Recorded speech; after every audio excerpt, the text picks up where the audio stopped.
Muy bien, buenas tardes. Gracias por conectarse a la sesión de los jueves.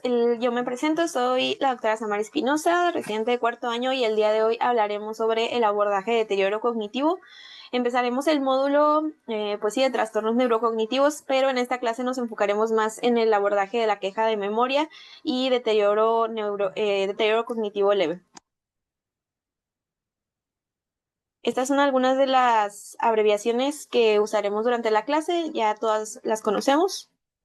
Y bueno, como parte de la introducción, tenemos que saber que aunque la demencia y el deterioro cognitivo leve son comunes, incluso quienes no experimenten estas afecciones pueden llegar a experimentar cambios cognitivos sutiles asociados con el envejecimiento, y es parte muy importante de nuestra labor saber reconocer esos cambios esperados que son normales para el envejecimiento y reconocer pues las características que sí pueden llegar a ser patológicas y con mayor riesgo de progresión a demencia. Y el deterioro cognitivo subjetivo, que es parte de lo que veremos ahorita en queja de memoria, se ubica dentro del continuum entre la cognición normal y el deterioro cognitivo leve y puede ser una manifestación temprana de neurodegeneración. Así que iniciaremos con parte de las definiciones, entre ellas la queja cognitiva subjetiva, que se refiere a aquel deterioro persistente y autoexperimentado de la capacidad cognitiva en comparación con un estado cognitivo normal previo y que no está relacionado con un evento agudo. Lo que caracteriza a esta queja cognitiva es que el rendimiento es un rendimiento normal en las pruebas cognitivas estandarizadas que se utilizan para clasificar el deterioro cognitivo leve. Algunas características de algo que se llama queja cognitiva subjetiva plus, que son criterios adicionales que señalan una mayor probabilidad de que la queja sea un marcador temprano de una patología neurodegenerativa como la enfermedad de Alzheimer, son los siguientes: que el inicio sea en personas mayores de 60 años, que sea un inicio en los últimos 5 años, que haya persistido durante el tiempo, una preocupación por el deterioro de parte del paciente o del observador y una confirmación por un observador fiable.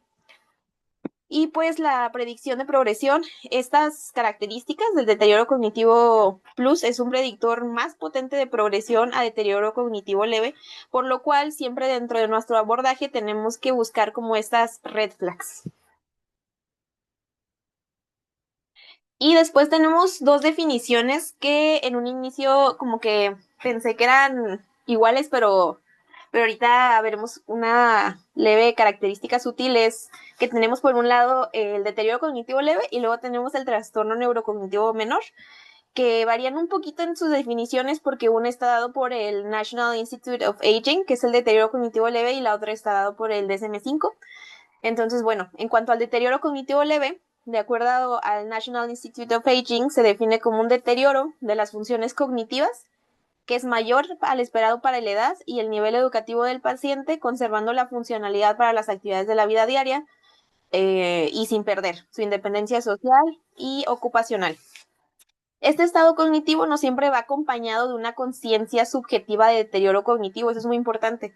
Hay veces en las que, ahorita lo vamos a ver, puedes tener un deterioro cognitivo subjetivo y no encontrar nada en las pruebas objetivas, o al contrario, puede que el paciente no sepa, no esté consciente de algún deterioro cognitivo y sí salga con anormalidades objetivas, ¿no?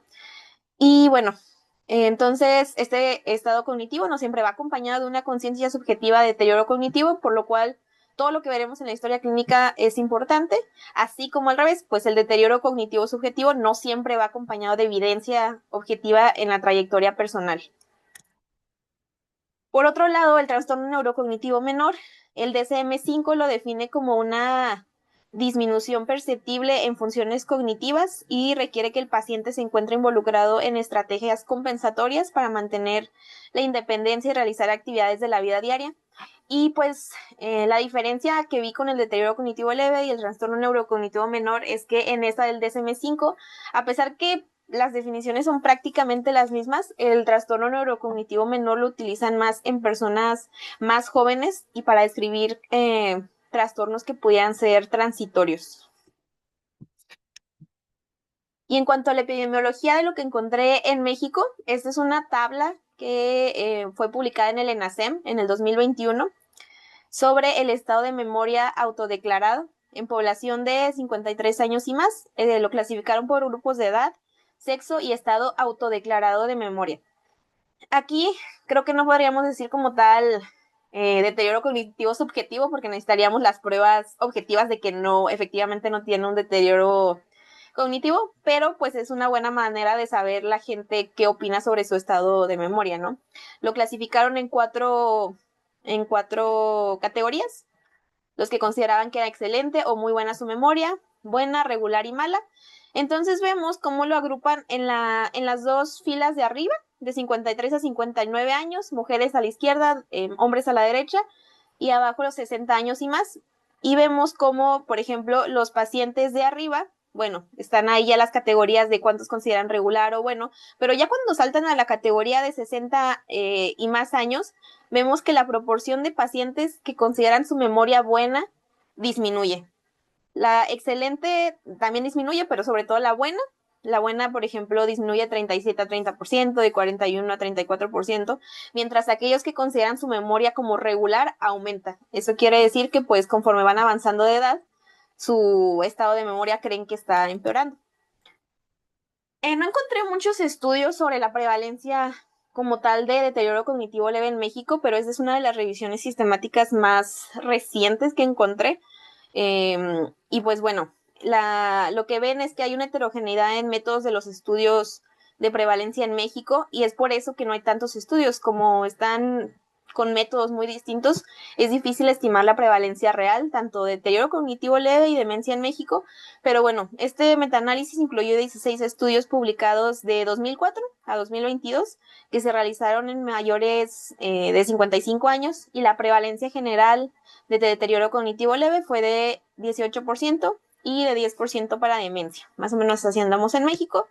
En cambio, por ejemplo, si nos vamos a Estados Unidos, que pues es uno de los países en los que quizás nos asemejemos mucho por cercanía, por factores de riesgo, este, vemos que este sí es deterioro cognitivo subjetivo. Y aquí se ven las prevalencias de los estudios que se han hecho en Estados Unidos. Por ejemplo, 1 en 10 de las personas mayores de 45 años o más experimentan deterioro cognitivo subjetivo. De estas personas, de 1 en 10, 41% tienen que renunciar, por así decirlo, a actividades del día a día. Después, menos de la mitad de estas personas han discutido estos síntomas con algún médico, con algún proveedor de salud, y 35% llegan a necesitar ya ayudas con actividades instrumentadas, con actividades de la casa. Y bueno, en cuanto al envejecimiento cognitivo, el proceso normal de envejecimiento, así como lo hemos visto en muchas otras clases, todos los órganos envejecen y llegan a tener cambios en cuanto a la función, pues en el cerebro igual. Hay un deterioro de ciertas capacidades cognitivas que, bueno, lo habíamos visto creo que en alguna de las clases con MOOC, en la clase de demencias, que pues algunos de estos son como olvidos benignos, si lo pudiéramos llamar así. Entonces, aquí están listados. Uno de ellos es la velocidad de procesamiento más lenta, que puede afectar negativamente el rendimiento en muchas pruebas neuropsicológicas diseñadas para medir otros dominios cognitivos. Después, la alteración en la atención selectiva y dividida, la alteración en la memoria prospectiva, hay una menor habilidad de construcción visual, hay una menor abstracción y flexibilidad mental y hay un menor control inhibitorio. Por ejemplo, en el dominio de la atención, la memoria inmediata medida por la repetición de los dígitos no se altera mucho con el envejecimiento.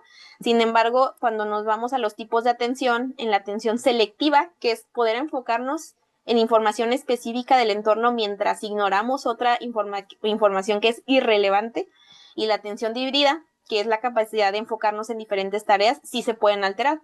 Por ejemplo, en la atención selectiva, o sea, enfocarnos nada más en información específica e ignorar lo irrelevante, podría ser no poder mantener una conversación en un entorno ruidoso, que se puede, pues sí, es algo que le puede pasar a las personas mayores, mientras que la atención dividida, como hacer multitasking, sería un ejemplo que nos digan que no pueden ya mantener una conversación por teléfono mientras cocinan, por ejemplo, que estén haciendo alguna otra cosa. Respecto a la alteración de la memoria prospectiva, algún ejemplo que nos pudieran dar sería que tienen problemas recordando la medicina antes de acostarse, porque se refiere a que tienen problemas para recordar, realizar acciones que tenían ellos previstas para el futuro. Entonces eso sería un ejemplo. Y pues bueno, las habilidades visoespaciales sí permanecen intactas, por ejemplo, reconocer objetos familiares como artículos del hogar, mientras que las habilidades de construcción visual, que implican, no sé, o sea, ensamblar piezas individuales, por ejemplo, muebles a partir de una caja, pues sí pueden llegar a disminuir con el tiempo, o sea, llegar a seguir ese tipo de instrucciones. Y a lo que se refiere al último punto de menor control inhibitorio es que en el envejecimiento afecta negativamente la inhibición de respuesta, o sea, la capacidad de inhibir una respuesta automática, y es por eso que las personas luego se quejan de las personas mayores de que tienen estos impulsos, por ejemplo, de que, ay, es que responde sin pensar, ¿no? O responde de manera hiriente o así como que muy directa, es porque tienen esta inhibición de respuesta. Y en cuanto a los factores de riesgo, aquí les puse cómo han ido evolucionando a lo largo del tiempo. Digo, esta es una publicación que ya todos hemos visto de The Lancet, que no es para deterioro cognitivo leve, pero digo, finalmente está dentro del continuum, ¿no? Son factores de riesgo para demencia. Y hemos visto cómo va evolucionando desde 2017, cuando solamente había algunos factores de riesgo, después en 2020 que había 12, y finalmente en 2024, que ya hay 14 factores de riesgo porque se agregó el colesterol LDL, se agregó déficit visual. Entonces, cada vez más, con el paso de los años, vamos agregando factores de riesgo que nos han dado una muy buena oportunidad de saber exactamente en dónde intervenir. Y gran parte de eso, pues vemos que 5%, 5% con la educación, 7% con el déficit auditivo, con el colesterol LDL. Muchos de estos van a ser factores que ojalá se pudieran ¿cómo se dice? Podamos realizar cambios en la edad temprana y en una edad, pues, adulta media, pero pues la mayoría ya los vemos en late life, ¿no? Que es donde los circulitos que mencionan ahí. Pero bueno, estas son las oportunidades que tenemos para los factores de riesgo modificables para demencia. Después, en cuanto a los tipos de inteligencia que podemos ver en las personas, podríamos decir que tenemos una inteligencia cristalizada y una inteligencia fluida. La inteligencia cristalizada se refiere a todas esas habilidades, capacidades o conocimientos que nosotros los vamos aprendiendo en exceso, porque se practican con frecuencia, porque resultan familiares para nosotros y se mantienen estables o mejoran gradualmente, porque finalmente todo esto es experiencia. Por ejemplo, conocimientos mecánicos, ahí puse un ejemplo de la manejada. Mientras tanto, la inteligencia fluida hace referencia a esa capacidad que tenemos las personas de poder adaptarnos y enfrentar situaciones nuevas de forma ágil, que sería como que nuestra inteligencia innata, ¿no? Por así decirlo. La experiencia o el conocimiento adquirido, en teoría, pues no tienen un apoyo determinante aquí. Y pues dado que la inteligencia cristalizada se debe pues a esta acumulación de información basada en las experiencias de cada uno, los adultos mayores van a tender a desempeñarse mejor en estas tareas que requieran este tipo de inteligencia comparado a los adultos más jóvenes.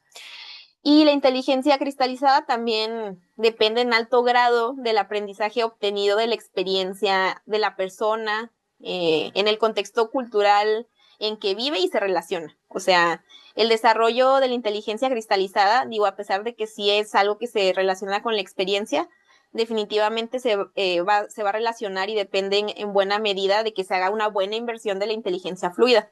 Por si espero me dé a entender. La inteligencia fluida es la innata, y aunque la cristalizada se va a dar con la experiencia, necesitamos tener una buena inversión en nuestra inteligencia fluida, en hábitos que nos permitan pues aprender buenas cosas, ¿no? Entonces, la cristalizada pues se va a mantener en los adultos mayores.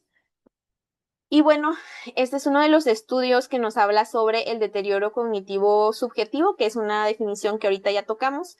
El deterioro cognitivo subjetivo pues forma parte del continuo cognitivo de la enfermedad de Alzheimer, y se ha propuesto que estas características que le dan pues el plus al deterioro cognitivo subjetivo aumentan el riesgo del deterioro, como ahorita ya les comenté. Este es un estudio que se publicó en Alzheimer and Dementia en 2024, no tiene tanto, y se analizó una corte del estudio cardíaco de Framingham, cuyo objetivo, pues, bueno, era algo cardiovascular, pero se tomaron muchos datos geriátricos. Fue una corte de 2005 a 2019 y tuvo un seguimiento hasta de 12 años y se incluyeron participantes de 60 años o más con cognición normal al inicio del análisis. Entonces, ¿qué es lo que vieron? Que el deterioro cognitivo subjetivo se iba a evaluar longitudinalmente mediante una sola pregunta y se consideró presente si se confirmaba en la última visita cognitivamente normal. La pregunta que les hicieron es si siente que su memoria está empeorando. Y en las visitas neuropsicológicas también se les preguntó si tenía alguna preocupación sobre su memoria o su pensamiento. Y pues los objetivos que eran ver el deterioro cognitivo leve, enfermedad de Alzheimer y demencia por todas las causas, diagnosticada por un consenso de expertos, y también se iba a examinar la asociación que tuvo al incluir los factores de riesgo genético que nosotros ya hemos visto que existen para enfermedad de Alzheimer, como es la presencia del alelo APOE y lo que viene ahí de ADPRS se refiere al riesgo poligénico para enfermedad de Alzheimer. Entonces, ¿qué es lo que vimos aquí? Finalmente, en este estudio se incluyeron a 3.585 participantes con una edad media de 68 años. Un total de 1.596 participantes tuvieron deterioro cognitivo subjetivo y de todos estos, 21% eran portadores de la POE y las puntuaciones de riesgo poligénico para la enfermedad de Alzheimer no difirieron significativamente entre los que sí tenían deterioro cognitivo subjetivo y los que no tenían. Y se diagnosticó deterioro cognitivo leve, enfermedad de Alzheimer y demencia por todas las causas en 6.6% de los participantes durante, bueno, 236, 89, 73 y 89 respectivamente durante el seguimiento. Y el ajuste de sensibilidad que incorporaron los criterios que ya vimos anteriormente para el deterioro cognitivo plus, pues demostró hazard ratios notablemente mayores. Es decir, confirmamos que efectivamente las características que vimos al principio de la edad, de que es persistente, de que hay preocupación, etcétera, efectivamente, pues sí, aumentan el riesgo de deterioro cognitivo. Aquí están, ay, déjenme ver los comentarios. Ok. Y bueno, en el eje de las X se muestra el tiempo hasta que aparece el diagnóstico, cualquiera de las tres que ya vimos, deterioro cognitivo leve, Alzheimer o demencia, y el eje de las Y nos muestra la probabilidad de seguir sin desarrollar ese diagnóstico, ¿no? Por eso dice survival time, o sea, como que sobrevivir sin tal deterioro. Entonces, mientras la curva baja, pues significa que las personas del grupo han desarrollado el problema. Entonces, vemos que en un entorno comunitario, la probabilidad, el deterioro subjetivo, el deterioro cognitivo subjetivo plus se asocia con un mayor riesgo de deterioro cognitivo leve, enfermedad de Alzheimer y demencia por todas las causas. Entonces, confirmamos lo que dijimos anteriormente. Y luego, en el continuum, pues bueno, esta tablita nos ejemplifica muy bien en el tiempo el continuum entre que tenemos una memoria, bueno, un rendimiento cognitivo normal y luego esa como franja gris es como nuestro umbral de detección, ¿no? Hay un punto en el que está normal, luego tenemos también las líneas punteadas que son todos los marcadores, ya sea imagen de océricos, líquido cefalorraquídeo que podemos pedir, y el umbral para su detección. Hay un punto en el que sí nuestro rendimiento cognitivo es normal y ya se pueden medir todos esos biomarcadores, y luego ya hay un punto en el que ya pasamos ese umbral y vamos desde nuestro rendimiento cognitivo normal hasta deterioro cognitivo leve y finalmente demencia, ¿no? Entonces, nuestro enfoque tradicional en esto de deterioro cognitivo subjetivo o quizás incluso deterioro cognitivo leve anteriormente era este enfoque de wait and see, porque pues finalmente era, pues, ¿qué hacemos ahorita? ¿No? Nos esperamos hasta que tenga demencia. Sin embargo, esto de wait and see fue muy cuestionado porque ahora estamos en una época totalmente distinta, donde los biomarcadores tienen un alto valor predictivo para la progresión a demencia. Hay un retraso en el diagnóstico de la enfermedad de Alzheimer, que es pues la más frecuente con este enfoque, y el simplemente esperarnos y no abordarlo correctamente desde un inicio hace que haya menor acceso a nuevos tratamientos para pacientes en etapas tempranas.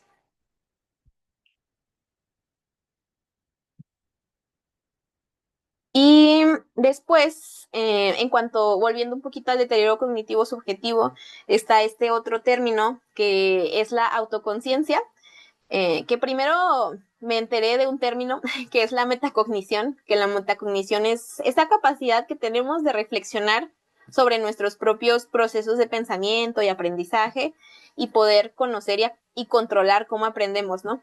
Y dentro de esta metacognición está precisamente la autoconciencia, que es la capacidad de poder convertirnos en el objeto de nuestra propia conciencia. Entonces, pues la autoconciencia en el contexto de deterioro cognitivo subjetivo se va a manifestar en el individuo como preocupaciones, inquietudes, quejas, que son reacciones emocionales porque se están dando cuenta del deterioro. Aún así, como ya les había comentado anteriormente, pues la presencia y la gravedad de estas quejas no necesariamente van a representar un indicador directo del nivel objetivo de rendimiento ni del nivel individual de conciencia.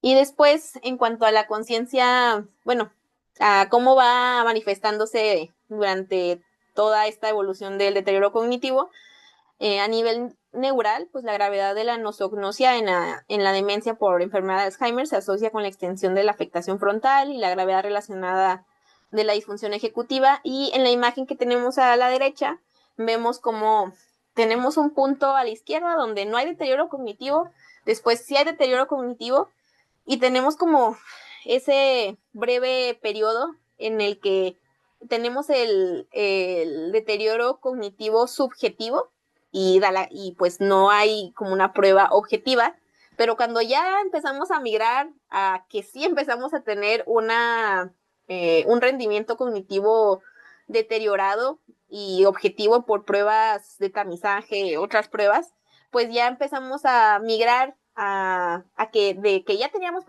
preocupaciones, teníamos quejas de memoria, ahora empezamos a migrar a la nosognosia. Y es por eso que estas personas, cuando ya tenemos ya quizás demencia, desde demencia leve, ya ahora sí no se dan cuenta. Entonces vamos migrando desde la autoconciencia hasta la nosognosia conforme vamos avanzando en este trayecto. Y el cuestionario, de los cuestionarios existentes para el abordaje del deterioro cognitivo subjetivo, vi que existen muchas. Este es uno de ellos. Lo, lo puse pregunta por pregunta aquí porque salía un poquito pixeleado, pero este se llama cuestionario de quejas subjetivas de memoria y es con la intención de preguntarle al paciente, eh, pues así como que parte de estas red flags y que nos pueda orientar a qué tanto está impactando en su vida diaria, ¿no? Por ejemplo, les voy a leer algunas. ¿Cree usted que su memoria es peor que hace 10 años? Si ha tenido dificultades para recordar una conversación que tuvo hace unos días, si ha tenido problemas para recordar citas, si ha dejado apagada la estufa del gas o las luces de su casa, si se ha perdido en algún lugar fuera de su casa. Si se dan cuenta, son preguntas que ya hacemos en consulta durante el abordaje de la queja de memoria, pero bueno, están aquí en un cuestionario. Y de hecho, si el paciente no tiene como tal una eh, pues conciencia de que está con un deterioro cognitivo, hay otros cuestionarios que pueden ser aplicados al familiar. Y estos son factores que predicen una progresión más rápida a demencia. Una de ellas es que sea del subtipo amnésico. Ahorita vamos a hablar un poco sobre las clasificaciones cuando ya vimos que sí es un deterioro cognitivo leve, que sea un deterioro multidominio, que al momento de hacer una imagen tenga una carga alta de hiperintensidad de sustancia blanca, que sea portador del APOE 4, que tengamos biomarcadores séricos o de imagen positivos, una evidencia de trayectoria personal de deterioro o que, por ejemplo, en la imagen haya o atrofia focal hipocampal, atrofia cerebral global o agrandamiento ventricular desproporcionado con la edad, más cosas geriátricas como depresión, fragilidad, delirium o incluso otras de riesgo metabólico como un pobre control glicémico. Y luego, en datos relevantes de la historia clínica, son, pues va todo esto enfocado a identificar todas esas pistas que nos pudieran orientar hacia dónde va este deterioro cognitivo. Varias de estas nos van a ayudar a identificar, por ejemplo, si hay datos o no de riesgo cardiovascular o no, si hay antecedentes heredofamiliares. Por ejemplo, yéndonos ya punto por punto, en la edad nos puede decir mucho. Nosotros no vemos a pacientes jóvenes, pero por ejemplo, si fuera menor de 30 años, lo primero en lo que yo pensaría sería en descartar una causa secundaria reversible. Por ejemplo, si es alguien de nuestra edad, ¿no? Pues primero descartar causas metabólicas. Pero ya cuando vamos avanzando en edad, por ejemplo, de 30 a 60 años, quizás un poquito más ya pegado a los 60, pues sabemos que la enfermedad de Alzheimer, hay demencias atípicas, hay de inicio temprano, entonces sí se pueden considerar obviamente enfermedad de Alzheimer, DFT, demencia vascular y otras causas secundarias. Sin embargo, ya cuando rebasamos ese número de 65 años, ya es un poco más probable que tenga alguna de estas, ¿no? En cuanto a la residencia, se pueden identificar potenciales fuentes de exposición ambiental a tóxicos y en ocupación igual, checar tóxicos, agentes infecciosos y en el nivel socioeconómico la pobreza puede estar relacionada con trastornos nutricionales. En los antecedentes heredofamiliares podemos incluso considerar realizar un familiograma si es que vemos que existe un patrón de herencia en donde ya vemos que la mamá, la abuela y todo el mundo tiene diagnosticado demencia. Y la existencia de factores de riesgo cardiovascular es especialmente frecuente en los pacientes con demencia vascular. Digo, ya sabemos que todo lo metabólico es muy prevalente aquí en México, diabetes, hipertensión, dislipidemia y que no estén controlados. Así que, pues incluso aunque enfermedad de Alzheimer, pues es la más común, ya vimos que probablemente siempre estemos hablando de algo mixto, ¿no? Con la presencia de algo vascular. Y los traumatismos, pues ver la historia, si ha tenido traumatismo craneal repetido, si pudiera ser demencia del boxeador o de los que han jugado, por ejemplo, ¿cómo se dice? Americano, hematomas sudorales crónicos, hidrocefalia normotensa. Y de los medicamentos, sobre todo aquellos que tengan alta carga colinérgica, porque ya sabemos que entre los efectos secundarios, pues puede haber somnolencia, temblor, mioclonías, mareo, pues también deterioro cognitivo. Así que siempre revisar la lista de medicamentos. Y otros antecedentes de cirugías cerebrales y toxicomanías como alcoholismo crónico o drogas intravenosas. Después seguimos con la exploración neurológica. La podemos dividir en varias partes. Una de ellas, los nervios craneales, o sea, yéndonos por orden. Que primero que nada, pues evaluar en la exploración física si vemos alguna fascia característica, una fascia en máscara, disminución en la frecuencia del parpadeo, escuchar si existe disartria, evaluar la simetría facial. También, por ejemplo, todo esto pues va encaminado también a ver si puede ser de una causa vascular, determinar si hay alguna afectación en los campos visuales, en los movimientos oculares. En cuanto a lo motor sensitivo y reflejos, ver si hay debilidad focal, fasciculaciones, hiperreflexia o cualquier otra simetría sugestiva de una lesión focal. Y el tono muscular. Después de la coordinación, evaluar movimientos alternantes rápidos, evaluar la presencia de temblor en reposo y el tono muscular, que pues pedir que se ponga de pie sin usar las manos, evaluar siempre la marcha, evaluar la marcha en tándem y hacer la prueba de pull test. Y después, entre nuestras herramientas de tamizaje, estas son de las que más usamos nosotros, que es el MoCA y el Minimental, que tienen distintos valores tanto de sensibilidad y especificidad. Si lo viéramos por puro número, diríamos que pues sí, efectivamente el MoCA nos da muchas ventajas, pero ya estábamos hablando en otras clases como pues para alguien con baja escolaridad, el MoCA puede que nos sobreestime qué tanto deterioro cognitivo tiene, o al contrario, ¿no? Alguien que tiene un alto nivel de escolaridad, puede que los cambios más útiles no se vean reflejados como quisiéramos en el MoCA y se pueden hacer más bien otras pruebas neuropsicológicas. Justo hace unos días, no sé si los doctores tuvieron oportunidad de conectarse a la plática que fue para abordaje de deterioro cognitivo en personas de baja escolaridad. Ahí no pude conseguir el artículo que publicaron porque al parecer uno de los que mostraron en pantalla está aceptado, pero aún no publicado en la revista de Alzheimer, pero le tomé screenshot y ahorita se los muestro. Y pues bueno, estas son algunas de las herramientas. Después, en cuanto a la evaluación de los dominios cognitivos, en este artículo vi que o lo pueden dividir por evaluación al lado de la cama, bedside, screening y las pruebas neuropsicológicas, que si se van por los dominios, memoria, lenguaje, espacial, atención ejecutivo, vemos que son los ejercicios que nosotros ya conocemos, que están presentes en el mini mental, que están presentes en otros como el MOCA, y en las pruebas neuropsicológicas son pues pruebas mucho más complejas, ¿verdad? Que no aplicamos nosotros, que sí requieren mucho expertise y se tienen que mandar precisamente con neuropsicólogos para que nos apoyen en estas preguntas. Y después, digo, a pesar de que tenemos las pruebas de tamizaje, de mini mental, de MOCA, siempre es muy importante evaluar cómo, cómo estas alteraciones sutiles se reflejan en la vida diaria, ¿no? Entonces, no siempre guiarnos por puros exámenes, sino que podemos utilizar estas preguntas que les voy a decir a continuación para abordar los distintos dominios cognitivos. Ay, déjenme ver qué están poniendo aquí. Déjenme leo los comentarios. Puso Mock, los deportistas de alto rendimiento, el riesgo que tienen es de encefalopatía traumática crónica y aunque parezca raro, en algunos estudios se ha visto más frecuente en jugadores de fútbol, soccer que de americano, pero hockey es donde más salen afectados. Ah, sí, hockey también se dan muchos golpes. Hay artículos hasta en futbolistas por el cabeceo del balón. Y la prueba de rudas, que fue la que se presentaron en la sesión, la validaron en población analfabeta de Perú. En México aún no se ha hecho alguna adaptación.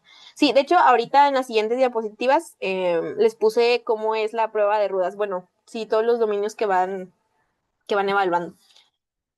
Entonces, bueno, en las preguntas específicas para abordar estos dominios, en cuanto al abordaje en memoria, alguna de las preguntas que le podemos hacer es si el paciente olvida las citas o tiene dificultad para llevar el control del día y la hora, si repite comentarios, si repite preguntas, si olvida conversaciones recientes. En la atención, si piensan que ha tenido periodos de disminución en la atención, si se distrae con facilidad, en el lenguaje si tiene dificultad para encontrar palabras o pues si le cuesta trabajo recordar palabras comunes, si las recuerda con pistas, si las se le olvida, pero pues finalmente las recuerda después de tantito de estarse concentrando, o si tiene dificultad para decir sus ideas o para entender lo que le dicen. En lo visoespacial, si el paciente tiene a perderse o confundirse con direcciones, si ha notado algo que está frente a él o ella y simplemente no lo ve. En lo ejecutivo, sí, el paciente puede completar tareas con éxito que requieren varios pasos. Por ejemplo, alguien que ya empieza a tener dificultades para planear un viaje, para preparar una cena, o si ha tenido ya problemas para utilizar electrodomésticos cuando antes los usaba de manera adecuada. En cuanto a comportamientos, sí se comporta apropiadamente en las situaciones sociales, porque ya vimos que empiezan a tener una pérdida del control inhibitorio, o si se ha vuelto impulsivo o descuidado. Una de las pruebas que también están recomendadas, validadas para el deterioro, el abordaje de deterioro cognitivo es ¿cómo se llama? El inventario de síntomas neuropsiquiátricos, que digo, ahorita no lo puse como tal, pero pues evalúa distintos clústeres, ¿no? O sea, probablemente nadie con queja cognitiva subjetiva o deterioro cognitivo leve no vamos a ver, pues no sé, psicosis o así, porque ya estaríamos hablando de otra cosa, pero pues sí, estar atentos a todos estos clústeres de síntomas, sobre todo, por ejemplo, los que son de depresión, ansiedad, porque en un caso de demencia sabemos que pueden ser el pródromo de un deterioro cognitivo, ¿no? Entonces, saber que existen todo este clúster y que pueden fluctuar. Y luego, estas son de las diapositivas que tomé prestadas ay, déjenme ver qué pusieron. Hay uno que se llama ECOG y lo validaron en población mexicana también en el Nutri. Ay, ¿ese de qué sale, perdón? ¿De qué hablas? Igual de valoración cognitiva, pero en diferentes, como clusters, igual. Y es autopercepción y lo corroboras con familiar. Está interesante, ahorita se los comparto. Ok. Bueno, esta es una de las diapositivas que me gustaron mucho y que presentaron ahí en esta nueva clase. Busqué, les digo, la bibliografía, pero me parece que está como que en proceso de publicarse. Entonces, nada más tengo estas diapositivas. Pero lo que comentaba el doctor era que evaluaron estos parámetros de resonancia magnética cerebral y mini-mental según la educación. Porque, pues, justamente el problema del que hablábamos de usar el mini-mental para todos por igual, pues es que hay pacientes con baja educación o alta educación que obviamente van a tener puntajes distintos y no necesariamente están mal, ¿no? O sea, los podríamos catalogar como cognitivamente sanos. Entonces, lo que hicieron en este estudio fue que vieron 90 pacientes cognitivamente sanos y 90 y 90, ¿no? 90 con baja educación, 90 con alta educación, tomando como punto de corte 6 años. Entonces, menos de 6 años, baja educación, más de 6 años, alta educación, y vieron por resonancia magnética si tenían algún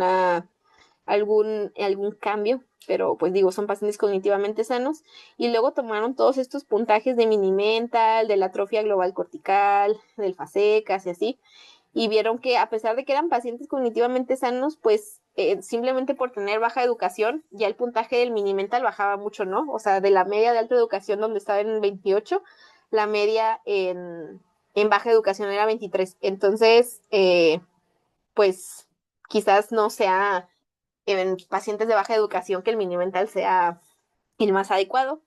¿Y qué puso Mock? Ojo, porque también se ha definido la queja o deterioro conductual leve. Ay, no entendí el comentario, Mock. No sé si faltaba describir algo más.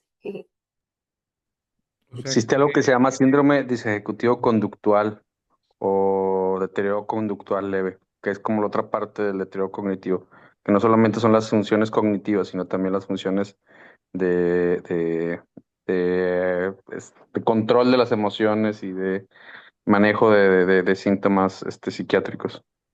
sí, acuérdense que en el deterioro y las demencias en general no necesariamente van a debutar con queja de memoria. Entonces sí es importante Ujú. que tengan bien definidos las quejas conductuales también como un motivo de abordaje, no nomás como Ok, psicosis. ok, muy bien.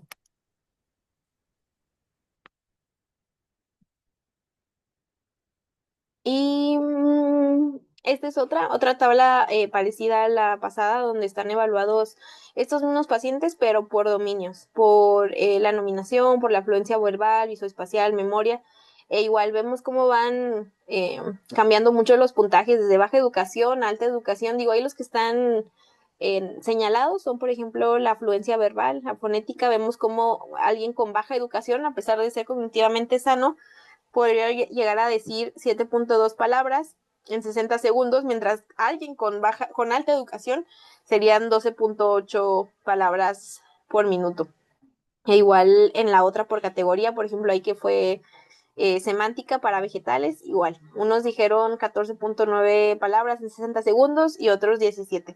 Así que pues sí nos deja pensando que necesitamos datos demográficamente, datos ajustados para nuestra población, para poder llegar a hacer estos puntos de corte. Este es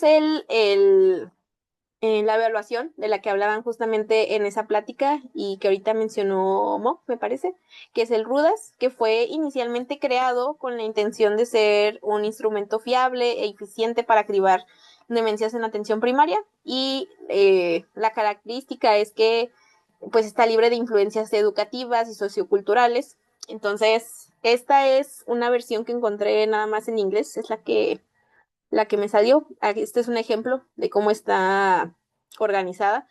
Una de ellas es de la memoria, de que te imagines una lista de compras, le dicen unas palabras. Estas palabras son pues elegidas de acuerdo a tu contexto cultural, ¿no? A lo mejor, no sé, no voy a poner en mi lista de compras que aquí en México sea matcha, ¿no? Entonces es aquí té, aceite de cocinar, huevos, jabón, y finalmente, así como en otras pruebas, le pides a la persona que lo haga después. Otras, en lugar de lo del dibujo, le pides más bien que señale partes de su cuerpo. Entonces aquí tenemos varias opciones en la imagen de la derecha, son ocho opciones. Y, ay, espérenme tantito, espérenme.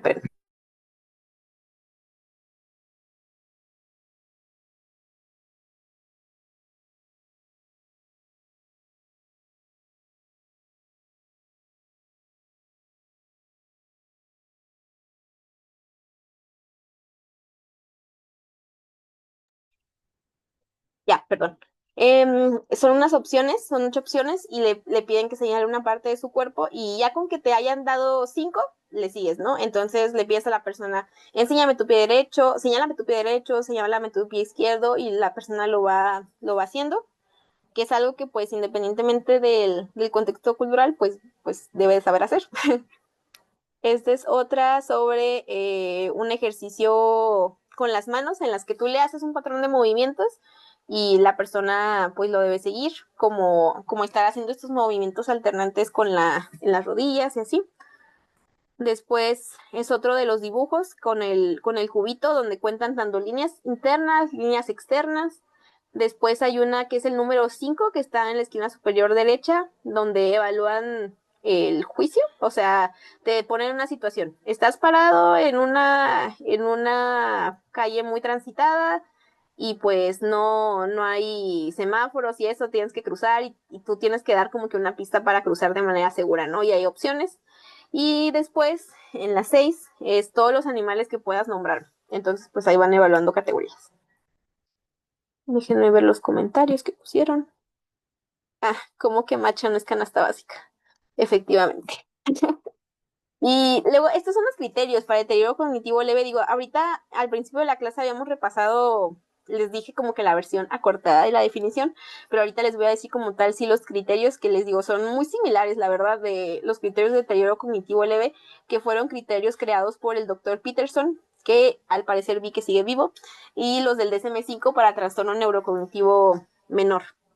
Y pues bueno, estos criterios creados por el doctor Peterson son quejas de fallos de memoria que son preferiblemente corroboradas por algún familiar o informante fiable, que tengan defectos de memoria inferior a 1.5 desviaciones estándar en relación a la media de su edad, que tengan un rendimiento cognitivo general normal, o sea, en el resto de las funciones, que tengan ausencia de defectos funcionales relevantes en actividades de la vida diaria y ausencia de criterios diagnósticos de demencia.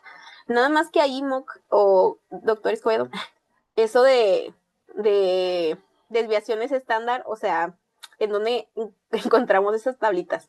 O cómo dices, de que, bueno, sí son menor a 1.5 o son simplemente los puntos de corte de las herramientas de tamizaje.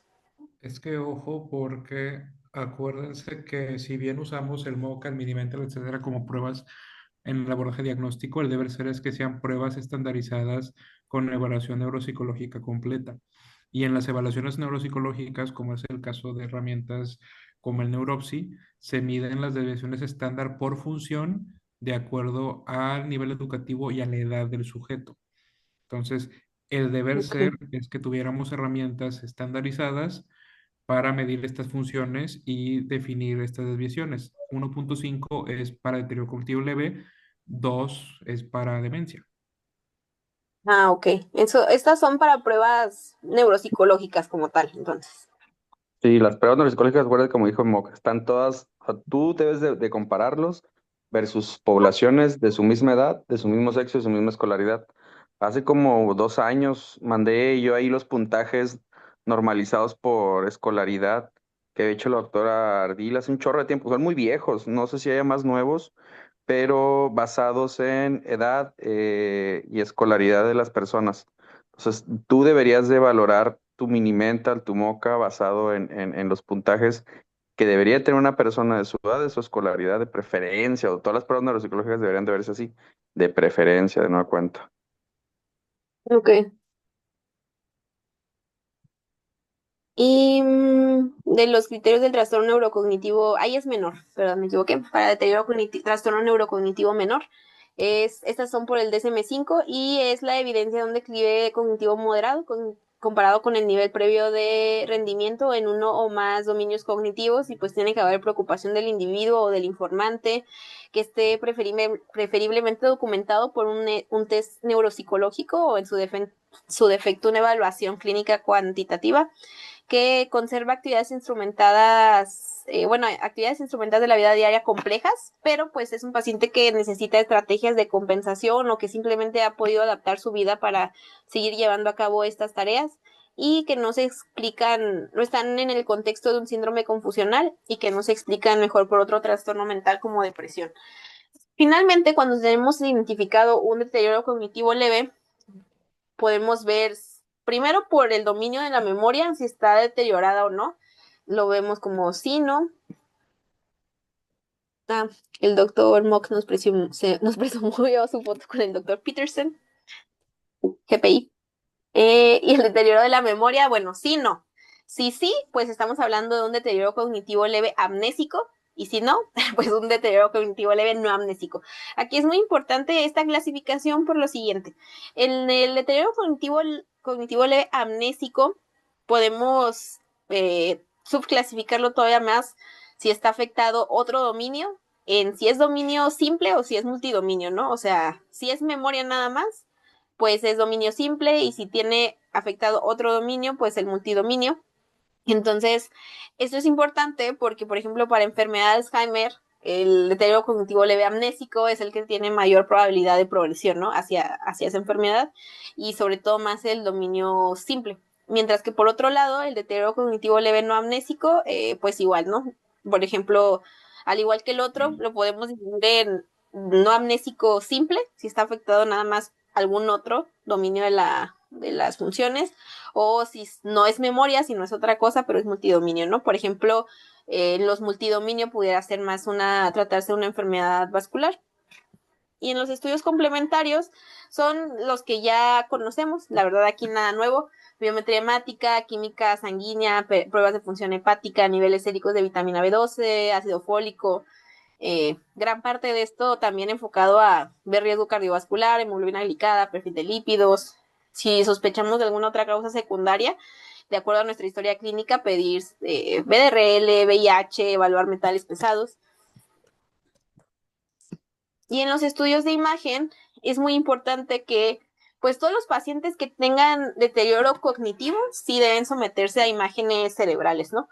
Pero eso sí, las imágenes, ya sea por cualquier método, no están indicadas en aquellos pacientes con deterioro cognitivo subjetivo, porque los cambios normales relacionados con la edad, que también se ven obviamente en el cerebro, o sea, ya estábamos hablando en otras clases de imagen que sí llegamos a sufrir algún grado de atrofia, ¿no?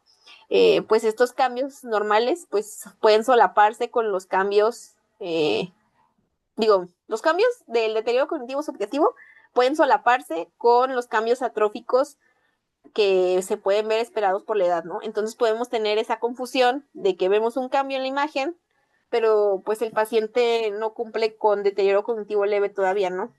Entonces, en queja cognitiva subjetiva, donde objetivamente no está documentado nada, en teoría no está indicado una prueba de imagen. Y en este cuadro están los de las causas de deterioro cognitivo más comunes, como enfermedad de Alzheimer, demencia por cuerpos de Lewy, DFT, vascular o hidrocefalia normotensa. Cuáles son algunas de los cambios que esperamos encontrar con cada una, ¿no? Por ejemplo, en la primera imagen tenemos hiperintensidades, más como una demencia vascular; en la segunda imagen con atrofia hipocampal; en la tercera hidrocefalia normotensa, junto ¿cómo se llama? Con probablemente demencia vascular, tiene hiperintensidad de la sustancia blanca; y en la tercera vemos atrofia a nivel frontal. Y está de acuerdo a todo lo que ya vimos anteriormente de cómo van siendo los patrones en cuanto al deterioro cognitivo, qué dominios se ven afectados, cómo ha sido la progresión, qué otros síntomas neuropsiquiátricos o conductuales tiene, pues podemos irlos englobando en alguno de nuestras sospechas diagnósticas. Estas son algunos de los más comunes. Por tiempo, pues no los voy a decir, pero sí los hemos estado viendo en nuestras clases de los lunes, y de hecho se van a ver también en otras sesiones de las clases de los jueves, pero para que desde aquí, desde nuestra historia clínica, podamos ir como que sospechando de alguno de estas enfermedades.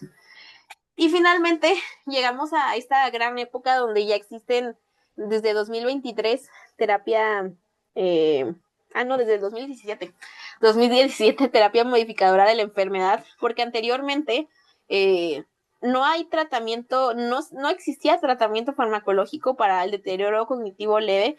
Estudios que se habían hecho, por ejemplo, con inhibidores de acetilcolinesterasa, con memantina, etcétera, pues no eran muy prometedores y nada más se mantenía la terapia multidominio, que ahorita vamos a ver. Sin embargo, desde el 2017 ya se introdujeron nuevas terapias y es por eso que ahora sí tenemos una oportunidad de hacer algo desde que identificamos a alguien con deterioro cognitivo leve con alta probabilidad de tener enfermedad de Alzheimer. De hecho, por ejemplo, los fármacos que ahorita están disponibles son el donanemab y el lecanemab, que sería Kisunla y Leqembi. Y pues lo importante es que, como ven a su izquierda, tienen un efecto en etapas tempranas de la enfermedad. No nada más mencionan que están incluidos aquellos con trastorno neurocognitivo mayor, sino aquellos que ya tienen deterioro cognitivo leve, pero estos son en sospecha de enfermedad de Alzheimer, ¿no? Entonces, la implementación clínica de estos nuevos fármacos, lo que sospechamos es que se va a asemejar a la metodología que se usa en ensayos clínicos. Sin embargo, cosas que ya hemos comentado en otras clases, pues obviamente el alto coste, digo, ahorita vamos a decir las contras, pero se necesitan equipos e instalaciones multidisciplinares para las terapias que sean administradas de forma segura. Obviamente van a requerir de un diagnóstico molecular muy preciso para la enfermedad de Alzheimer. Y pues cuándo y cómo se deben suspender esos fármacos son preguntas aún sin mucha respuesta, aunque ya están en tránsito muchos ensayos clínicos. Pero bueno, como vemos aquí en los criterios de inclusión, lo importante es saber que incluye a aquellos con deterioro cognitivo leve. Por lo tanto, pues en un futuro donde espero y esté más accesible todo esto, sí va a ser muy importante saber que podemos hacer algo desde esta etapa. Algunos puntos en contra de estos biomarcadores, bueno, más bien del uso de estos fármacos que va a requerir pues el uso de biomarcadores, es que para empezar tienen elevados costos. Aquí hasta donde sé nada más tenemos disponible en México donanemab, porque Leqembi creo que acaba de ser aprobado en Estados Unidos, pero a finales del 2024, pues llegan a tener un costo de 30. Ley. ¿Ah, ya? Ah, bueno, De hecho, excelente. aquí, digo, dato comercial, el Leqembi se aprobó primero en México, pero se lanzó después del Kisunla. Y el Ah, ok. Leqembi es el único que está aprobado en FDA y EMA. Donanemab nada más está aprobado en FDA. Y el Leqembi es más barato que el Kisunla. También. Ujú. Pero es más frecuente su Ok. administración. Y era lo que estaban diciendo ahora, que es más frecuente y que a la larga, creo que es el... ¿Cuál? ¿Cuál es el más barato? ¿Kisunla? Leqembi. Leqembi. Ah, bueno, entonces que el Kisunla te protege hasta por 18 meses después, creo, de la aplicación. Y el Leqembi no. Entonces, como se aplica más frecuente, que a la larga acabas gastando prácticamente lo mismo. Algo así estaban diciendo en el Sí, congreso. en el Congreso de Medicina Interna, el doctor Mimensa estaba diciendo que como que a primera vista pudiéramos inclinarnos por Leqembi, pero que él prefería eh, el Donanemab, precisamente por lo que dice Ale de que esa diferencia de Leqembi sí tiene evidencia más extendida hasta 18 meses y pues el precio que termina siendo prácticamente el mismo. Entonces que en su experiencia él prefería el Kisunla y pues bueno, ¿qué otras cosas? Pues necesitamos muchas escalas para evaluar sus beneficios. Las puntuaciones son muy extensas y también lo que comentábamos en el Congreso es que los beneficios clínicos cognitivos son similares a los inhibidores de acetilcolinesterasa y requieren estudios de neuroimagen para seguimiento que no tenemos, que el PET-amiloide o incluso muchas otras resonancias magnéticas para evaluar efectos adversos, como son los ARIA, que se dan hasta en 32%, y pues no tenemos biodisponibilidad del PET-amiloide, ¿no? Que es parte de los criterios de inclusión a estos medicamentos que estaban en las tablas anteriores. Y cosas que sí tenemos que saber para el uso de biomarcadores es que está indicado en pacientes con pruebas cognitivas con evidencia de deterioro cognitivo que ha sido progresivo, que no es útil en este momento para personas asintomáticas y que se tienen que excluir siempre otras causas médicas de alteración cognitiva y hacerlo en personas en las que tenemos una alta sospecha de que sea secundaria enfermedad de Alzheimer. Y ya para acabar casi esta clase, pues parte de nuestro tratamiento siempre va a ir dirigido a abordar los factores de riesgo. Esta es una tabla que es para demencia, pero igual es parte del continuum, que es irnos a todos los factores, reducir o controlar diabetes, colesterol, hipertensión, obesidad, prevenir traumatismos cráneoencefálicos, depresión, si se pudiera el nivel educativo, prevenir todo lo que ya está en las imágenes de The Lancet, de déficit auditivo, déficit visual, etcétera, incluso el aislamiento social.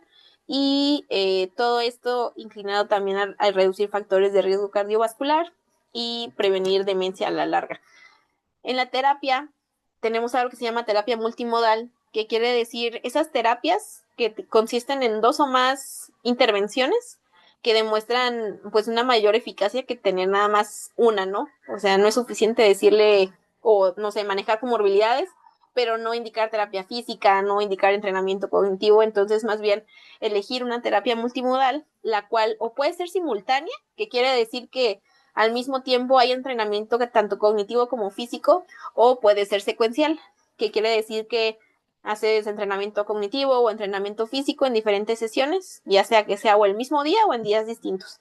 Estas son algunas de las intervenciones de terapia multimodal, entre ellas obviamente manejo de comorbilidades, como lo decíamos en parte de las diapositivas pasadas, terapia física, cognitiva, revisión de medicamentos, optimización del sueño, actividad social y cambios nutricionales.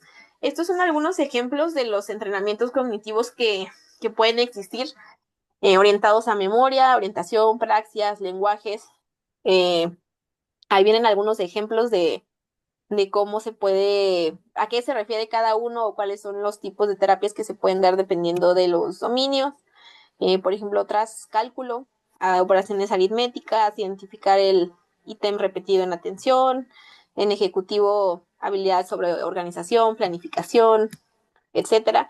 Y este estudio seguramente pues ya todas nosotros lo hemos escuchado, que es el estudio de Finger, que es un estudio finlandés que ya tiene un rato, pero confirmó todo lo que acabamos de mencionar, que es un estudio que fue con intervención geriátrica para prevenir deterioro cognitivo y discapacidad, ¿no? Fue un ensayo controlado, aleatorizado, multicéntrico, que se llevó a cabo en Finlandia, iniciado en 2004, finalizado en 2011 y creo que se publicó hasta 2014, 13. Fueron 1.260 pacientes de 60 a 77 años y se incluyeron aquellos que tenían factores de riesgo para desarrollar deterioro cognitivo. Y los puntajes que se usaron del Mini-Mental fueron de 20 a 26. Fue una intervención multidominio con pues terapias como las que ya mencionamos ahorita durante 2 años, y lo que querían ver era el rendimiento cognitivo medido por pruebas neuropsicológicas modificadas, la prueba de Stroop y la prueba de Trail Making. ¿Qué cosas hicieron entre las intervenciones realizadas? Entrenamiento cognitivo, ejercicio físico aeróbico, flexibilidad, fuerza guiada, recomendaciones dietéticas, actividad social, por reuniones grupales, visitas al médico y cambios en estilo de vida. Y luego finalmente, bueno, aquí está un poquito más explicado en la imagen de la izquierda cómo fueron las intervenciones intensivas más detalladas, de cuántas sesiones de nutrición, cuántas sesiones de ejercicio, etcétera, ya un poquito más desglosadas. Y vimos que se encontraron resultados prometedores con los efectos de la intervención multimodal, incluso pues sin ser influido ni por edad, sexo, nivel cognitivo, o sea, ya ajustado por todas esas variables, seguimos teniendo resultados prometedores cuando estamos involucrando más de 2 o más terapias, ¿no? Y aquí vemos en la imagen de la derecha cómo hay mejoría en todos los puntajes de velocidad de procesamiento, de memoria, de la función ejecutiva. Y esta es una imagen donde publicaron en The Lancet, The Finger Study, los resultados, ¿no? De la mejoría tanto en el rendimiento de la cognición general de 25%, mejoría de 83% de la función ejecutiva, 150% de la velocidad de procesamiento y 40% de tareas más complejas. Así que efectivamente funciona. Y de la terapia farmacológica, esa, como ahorita les comenté, ahí ha habido varios estudios evaluando si parches o evaluando, por ejemplo, pues sí, inhibidores de acetilcolinesterasa y memantina, donde no se ha visto una evidencia en deterioro cognitivo leve, pero ahora quizás ya con el uso de los biomarcadores, donde sí podamos tener acceso a un diagnóstico certero, pues puede que sea un cambio, ¿no?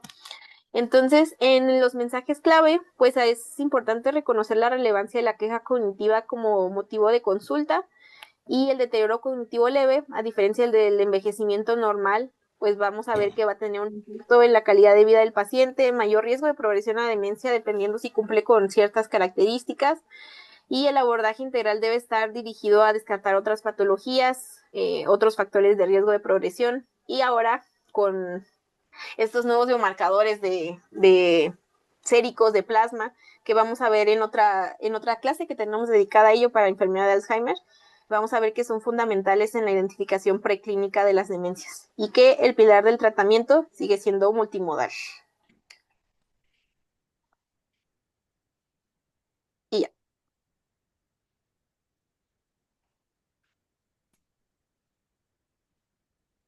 Veo aquí en los comentarios que Mo puso que, aunque sea controversial, sí les recomiendo la vitamina D porque por ser población mexicana tenemos riesgo, la obesidad también es riesgo para deficiencia y sí afecta no solo en deterioro cognitivo, sino también en trastornos del ánimo y comportamiento.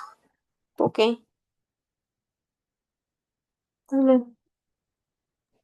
Digamos, como parte de su kit de estudios de laboratorio, digo, además de los que mencionaste, el valor de función tiroidea y los niveles séricos de vitaminas son bastante apropiados. Ver. Bien, y de DSL igual, ahí les puse la foto de la tablita que ven en el artículo que les puse el doctor Peterson. Ese es el modelo un poquito más estandarizado para abordar a los que tienen DSL, pero al final de cuentas el abordaje está migrando cada vez más rápido a usar biomarcadores. Entonces, Ujú. esto todavía es útil para fines clínicos y de recursos limitados, pero eventualmente si hay DSL habrá que pedirle el marcador. De hecho, en la clase que dio el doctor Mimens en el Congreso, ahí les envié la foto por WhatsApp. No la puse porque hay cosas que no les entendía porque como que salió muy pixeleada, que es un estudio, bueno, un artículo que el doctor Mimensa y otros van a publicar que ya está aceptado, pero está en proceso de publicación, donde ellos ponen, o bueno, presentan como que proponen un modelo de triage, creo que así lo ponen, para ver qué pacientes se benefician de ingresar a estos protocolos de donanemab. Entonces, ahí se los puse por si lo pueden ver, pero clasifican a los pacientes, o sea, ya que tienes deterioro cognitivo este deterioro cognitivo amnésico, hacen el triage, así le ponen con el marcador sérico, con la 217, y lo ponen en factores de riesgo, bueno, bajo riesgo para progresión de Alzheimer, intermedio y alto riesgo. Y después de ahí ya deciden si le hacen un biomarcador en líquido cefalorraquídeo y ahí viene más o menos la ruta. La iba a poner, pero ahí les digo que salió muy pixeleada porque le tomé foto a la pantalla, pero por si le quieren echar un ojito. Creo que yo la tengo, Sam, déjame buscarla. ¿Y por qué yo Y le tomé foto? Pero esa es la propuesta del doctor para el uso razonado, por así decirlo. ¿Por qué? Porque en el tratamiento ahorita ya están proponiendo tratar con el puro marcador sérico. Sí, ok. eso es como con fines farmacológicos, ¿no? Que están súper en contra muchos doctores. Pues es que falta de evidencia todavía para poderlo sustentar. Cada vez hay más, pero todavía no estamos en ese punto que se atrevan categóricamente a recomendar con el marcador sérico. Porque Ok, aparte, ahorita. bueno, No, no, nada, sí, sí. no, que con el marcador sérico también hay como mucha controversia por la falta de estandarización entre los laboratorios. Estábamos también platicando que creo que la única plataforma para determinar el nivel, como, o bueno, el más confiable y el avalado por la FDA es el Fujirevio, que está en la Clínica Mayo. Entonces, todos los laboratorios como el Quest o los que ya hacen aquí tienen un solo punto de corte que disminuye también la sensibilidad ante, o sea, te da menos certeza, pues, porque Fujirevio te da uno superior y uno inferior. Si está en medio, o sea, si tu resultado cae en medio de esos, te sugieren irte directo a punción lumbar. Pues es que mira, desde el momento en el que no lo has normalizado a población mexicana, ya desde eso ya deberías de estar dudando, ¿sí?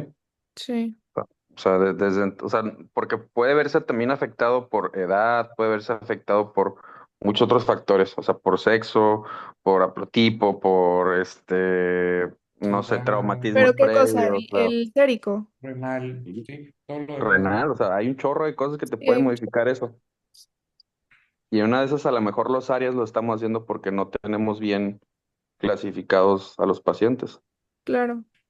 Digo, O de sea, entrada por población, no tenemos casi el fenotipo APOE4. No, ujú, y tampoco por población y por grupo etario, porque era lo que decía, ¿no? O sea, no es lo mismo tratar a alguien que tiene un deterioro cognitivo leve de 60, 65 años que a uno de 80, 85, ¿no? No, a lo que me refiero es que poblacionalmente nuestra población tiene más deterioro mixto o vascular que Alzheimer puro. Ah, sí. Entonces, Ujú. el No, de paciente hecho que ya vas a no hay, ¿no? seleccionar va a Ujú. ser más complicado. O sea, sí va a haber un alto beneficio, quizás, pero ahí el punto es seleccionar bien al paciente. Sí, claro. Muy bien, pues muchas gracias. Está muchas cañón. de nada. Ay, si cuando salga el artículo del doctor que, que ya está aceptado, se les aparece por ahí, pues ahí pásenlo, porque mi imagen les Rólenlo. digo que quedó otra pixeleada. Porfis, pásenlo. Ya El la now que encontré, nos los ahorita la mando pase al es grupo. de él. Digo, se ve Ah, igual por cierto, les pixelado, quería pero- preguntar, del Rudas, hay así como, es que ni lo he buscado, la verdad, bien. No hay así como una certificación para aplicarlo, me imagino que sí, no debe haber. Acuérdate que otra vez volvemos al punto.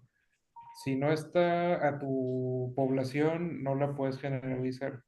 El RUDA solo lo han Ray. hecho en la clínica en Perú, esa versión en español. El doctor Custodio Mm, sí está en la disposición de compartirlo, pero tienes que hacer tu validación de población y de lenguaje.